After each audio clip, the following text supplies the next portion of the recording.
ಆ, ಇದೇ ಬರ್ತೀಯ ನೀನು? ನನ್ ಕಾರು ಬಂಗ್ಲೆ ಅಂತ ಜಬರ್ದಸ್ತ್ ಆಗಿದ್ಯಾ ಅನ್ಕೊಂಡಿದ್ದೆ. ನಡ್ಕೊಂಡ್ ಬರ್ತಿದ್ಯಲ್ಲಿ ಅದು ಬೈಕಾಲಲ್ಲೇ. ಅದೇನೋ IAS ಓದಿ ಕಲೆಕ್ಟ್ ಆಗ್ಬೇಕು ಅಂತಿದ್ದೆ. ಏನಾಯ್ತು?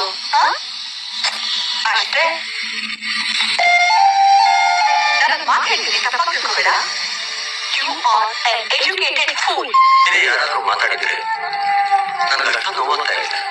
ಯಾರ ಮುಂದೆ ನಾವು ಚೆನ್ನಾಗಿ ಬಾಳ್ಬೇಕು ಅಂತ ಅನ್ಕೊಂಡು ಅವರೇ ನಿನ್ ಬಗ್ಗೆ ಕೇಳುವಾಗ ಮಾತಾಡಿದಾಗ ನನಗೆ ಸಹಿಸ್ಕೊಳಕ್ಕಾಗಲಿಲ್ಲ. ಪದ್ಮ, ನೀನ್ ಚಿಕ್ಕ ವಯಸ್ಸಿನ ಇಷ್ಟಪಟ್ಟಾಗೆ ಕಲೆಕ್ಟ್ ಆಗ.